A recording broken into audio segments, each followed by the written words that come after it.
Okay, everybody, part two of my weekly stock market update, 27th of January. Look at the week ahead. Find part one elsewhere on here. We've now got up to JP Morgan, which I also own. There's a base forming over here. That was phenomenal, that rise up here. We're projecting this, a 40% return over 12 months, and it started on the way already, so I'm happy with that one. Finvolution, bit flattish here, but that's the projection. 40%. Remember, 40% is the hurdle rate for something to get into my SIP or ISA. We look at the fundamentals, which I've done with all of these. Now I'm just showing the charts. Okay, so I've already done the fundamentals of looking at their valuation, their growth, their dividend yields.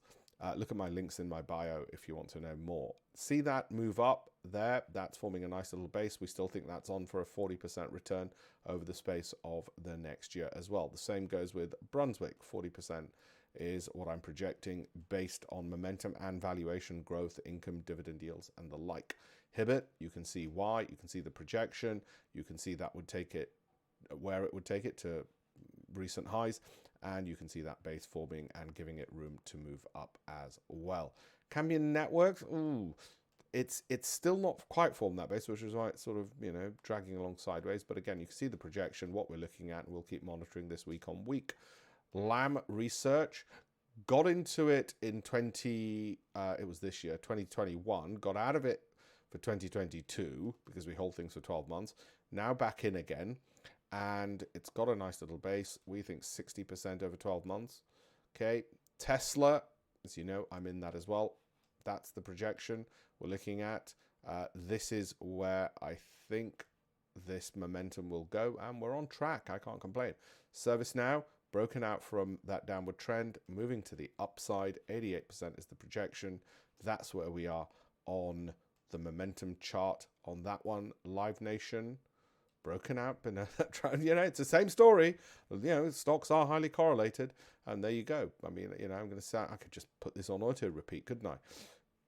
Broken out from the downtrend, not quite this one yet, but you can see what the angle is for it to do, and that's what we're looking at eventually to catch up on. First American Financial, that'll be the direction, but it's getting a bit samey, isn't it?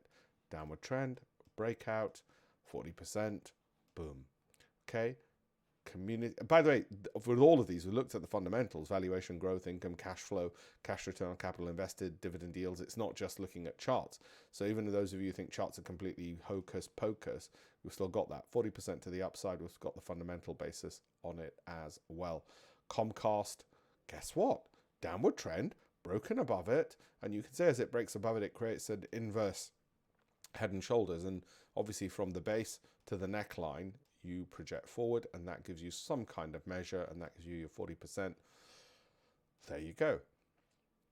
Carter's, am I going to repeat myself again?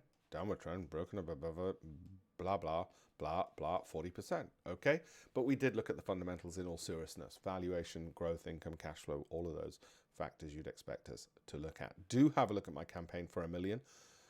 To teach people for free how to be better investors. If you want an internship, virtual internship, we do those. So have a look at it for that as well. Do like, follow, share, tell others. You can download free copies of my books. It's a campaign to teach people more about finance, improve financial literacy. We've had phenomenal feedback from people, so I hope you will appreciate it. Don't forget to do all of those things as well, please. And if you do like this and everything that you're reading in here, please put it into the comments so that I know to keep doing it. Otherwise, I won't keep doing it. Okay, thank you all very much.